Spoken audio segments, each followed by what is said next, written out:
All right, so this is going to be another movie review. This one's called The Great Gabbo, 1929. I'm giving this 5 out of 5 stars. I love this fic. It's kind of a mix of 42nd Street and Sunset Boulevard. What a great flick. Unbelievable. The ending is great. I love this flick. It's got great music. It's got the crazy schizophrenic ventriloquist played by the great Edward von Stroheim. what? Where does this guy come from? I didn't even know this guy. He's a silent actor, avant-garde visionary director of the silent era, Austrian U.S. director. Oh man, this dude is wacky. The Great Gabbo is a 1929 U.S. pre-code early sound musical drama film directed by James Cruz, based on Ben Hecht's 1928 short story, The Rival Dummy, and starring Erich von Stroheim and Betty Compson. The film features songs by Lynn Cohen, Paul Titsworth, Donald McNamee, and King Zaney. Originally released by Sono Art World Wide Pictures, certain sequences were presented in multicolor. However, current prints, restored by the Library of Congress and released by Kino International on DVD, exist only in black and white. I saw the black and white version on Cult Cinema Classics.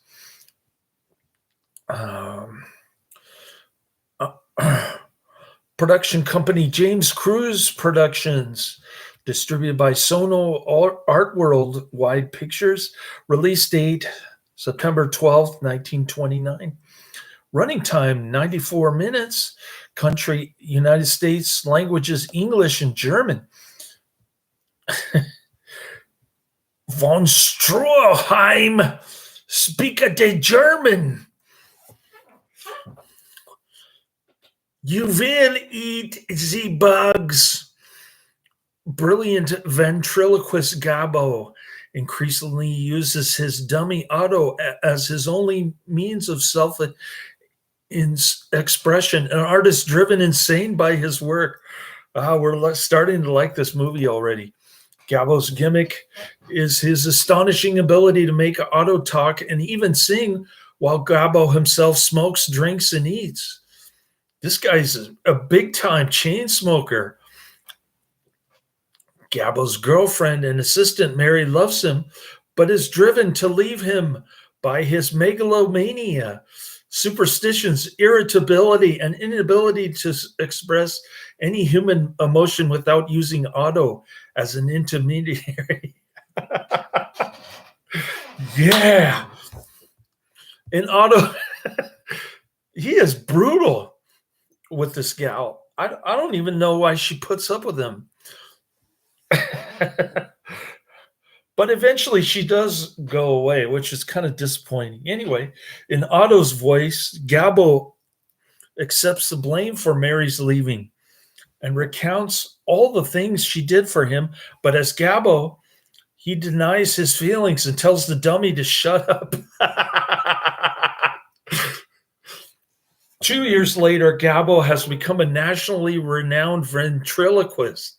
He is revered for his talent, even as he is ridiculed for his eccentricity. He takes Otto with him everywhere he goes, even dining out with him, providing much entertainment to the restaurant patrons. He even has a dummy chauffeur. That was a great scene. Despite his success, he continues to pine for Mary, who is now romantically involved with another singer-dancer, Frank, with both Mary and Frank performing in a show in which Gabbo is the headliner. He attempts to win her back. Mary is charmed by Gabbo's new romantic behavior, driving Frank to angry fits of jealousy. As his courtship meets with continued success, Gabbo increasingly expresses his emotions to Mary directly without using Otto. One day, Gabbo finds that in his absence, Mary has straightened up his dressing room the way that she always used to. Convinced that she wants to come back to him, he confronts her with his feelings, admitting his loneliness without her, and in the process revealing that he's grown past many of his old failings, such as his superstitions and obsession with his personal success. However, Mary tells him that she loves Frank and has been married to him since Gabbo came back into her life. She says that she missed Otto, but not Gabbo. And at last farewell, she says, I love you to Otto. Bad mistake. Don't do that. In profound frustration at this, and after Mary is gone, Gabbo punches Otto in the face. Oh, Otto, I'm so sorry. But immediately apologizes and embraces the dummy, weeping.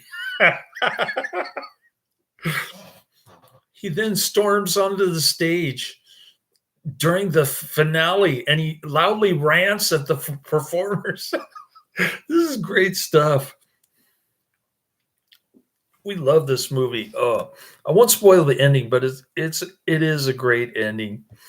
It's like the 42nd Street. It's not as good as It's not as good as Sunset Boulevard ending, but it's still pretty dang good.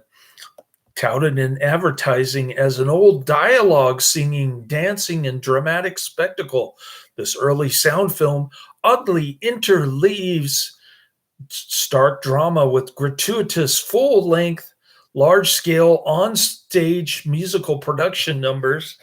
Yes, such as Every Now and Then, I'm in Love with You, The New Step, The Web of Love, and the now missing The Gaga Bird, which was filmed in color. All of these numbers are right up there with 42nd Street. The Web of Love number, in which the performers wear stylized spider and fly costumes, is occasionally shown on Classic Arts Showcase. Footage from the dance sequences was also reused with different music in The Girl from Calgary, 1932. The public domain version available on Internet Icon Archive runs 68 minutes, while the original film ran 96 minutes, excluding the exit music. The opening credits mention color sequences by Multicolor, but those sequences are now either lost or have survived only in black and white form. Multicolor, based on the earlier Prisma color process, went out of business in 1932. Its assets were bought by Cinecolor. The quality and clarity of the film sound is notable. A 94-minute public domain version is now available. That's the version that I saw. 1 hour, 34 minutes. Public domain. The Great Gabbo opened to lukewarm reviews. Stroheim received good notices, but the film did nothing to further his career. Photoplay called the film a bitter disappointment. Cruise seems to have lost his sense of humor, and the lighting and scenario are terrible. The New York Times review commented unfavorably on the technical quality of the color sequences. Historian Arthur Lenig wrote that the Great Gabbo betrays little inventiveness and shows few of its actors to advantage. He notes that due to obvious budget constraints, several high line flubs by cast members made it into the final cut. Yeah, it kind of surprised me that Van Stroheim flubbed his lines and they didn't do a retake. That was It's like watching Dark Shadows or something. It's one of those so bad that it's good type movies. Foot Footage was used on Fractured Flickers in the segment Jaime and Me, episode 14, in which the dummy is presented as a living, sentient comedian with von Stroheim as a straight man. The Simpsons used the ventriloquist dummy idea represented here for the episode Krusty Gets Canceled, where Gabbo is the name of a walking, talking, singing, and not very kind or nice dummy who works with a man named Arthur Crandall. Later episodes would show that Gabbo had been ruined by scandal and left to do performances at casinos and other low rent locales.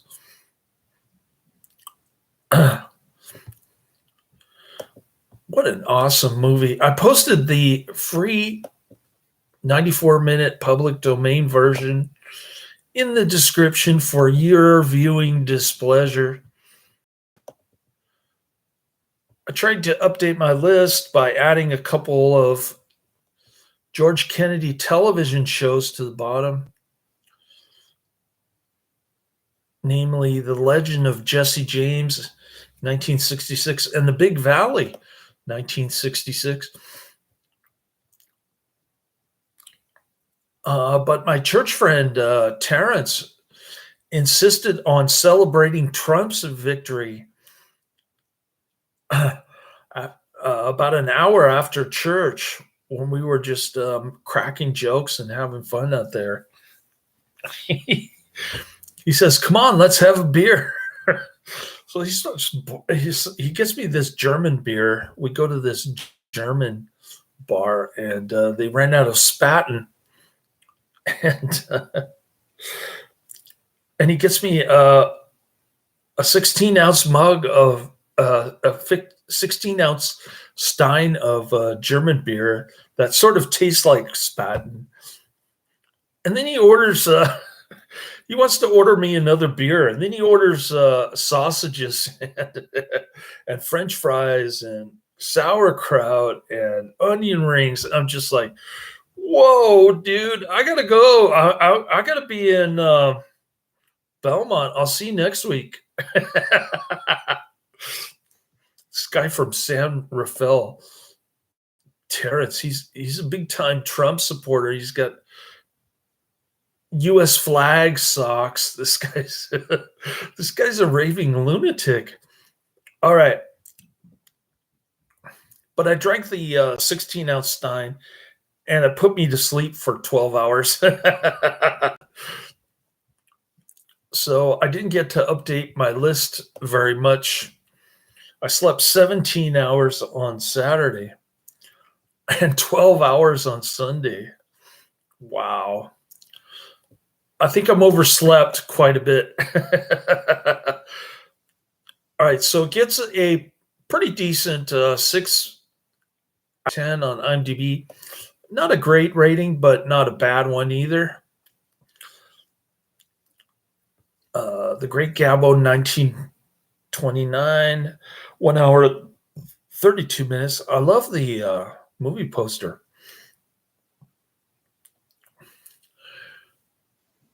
Gets a 6.0 out of 10 on IMDb, 1,000 ratings. An insanely egocentric ventriloquist, even though he is possessed by his wooden dummy, is in love with the dancer who is in love with another. The dummy gives advice to the ventriloquist. Pretty cool. More like this: Beauty and the Boss, The Unholy Three, Terror Creatures from the Grave. That looks pretty good. And Home Sweet Home. I need to check out the Unholy Three and Terror Creatures from the Grave. The dummy Otto was a hand-carved basswood Frank Marshall figure, the same man who designed Edgar Bergen's famous characters Charlie McCarthy and Mortimer Sneerd. I think I prefer Otto over Charlie McCarthy. That's just my personal preference. The dancers doubling for Betty Compson and Donald Douglas during the acrobatic sequences of Web of Love don't match up with them physically. Compton's double is younger and slimmer, while Douglas's double is beefier, especially in the legs. Quotes Gabbo, how is your little baby brother, Otto? Otto, oh, he makes me so mad. He cries and cries and cries. Gabbo, you know, Otto, I think that child is absolutely spoiled. Otto, oh no, they all smell that way.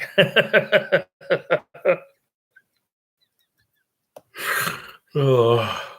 The Great Gabbo, 1929, was originally released by Sono Art Worldwide Pictures with certain sequences printed in multicolor.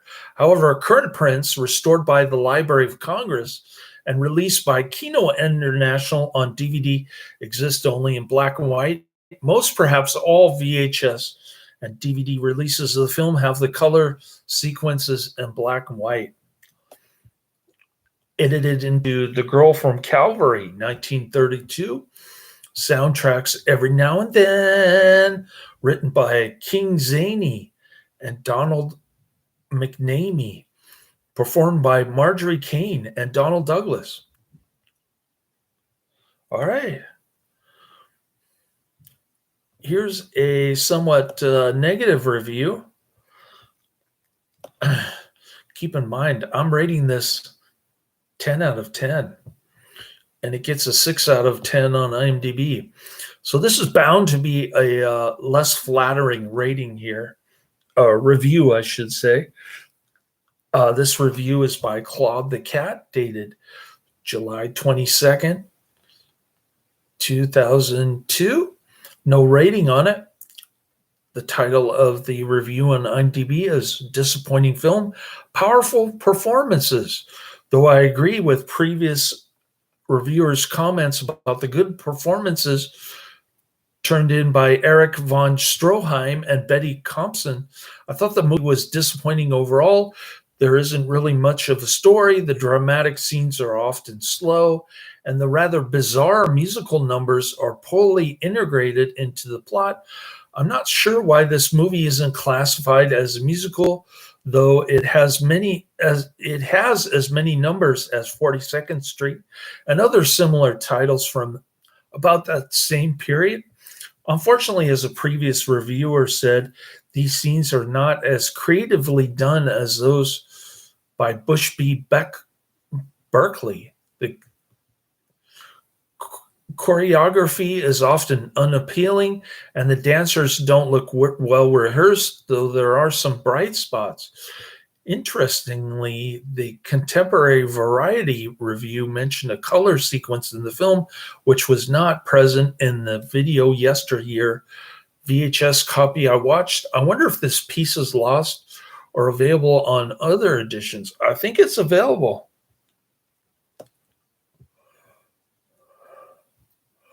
I think you can get it on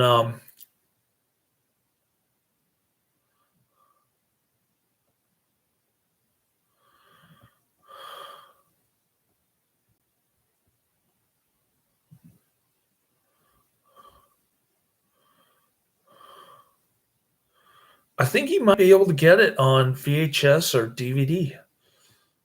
It says most, if not all. So there is possibly a VHS or DVD out there with the color, with the color dance number. Cool. For the ventriloquist Gabbo, his wooden dummy Otto is his only means of expression. When he starts relying more and more on Otto, he starts going mad. Hated by all, his real soul spoke through the lips of a lifeless dummy.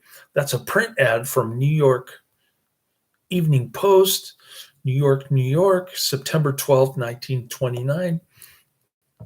All right. So I'm going to look for The Unholy Three and Terror Creatures from the Grave.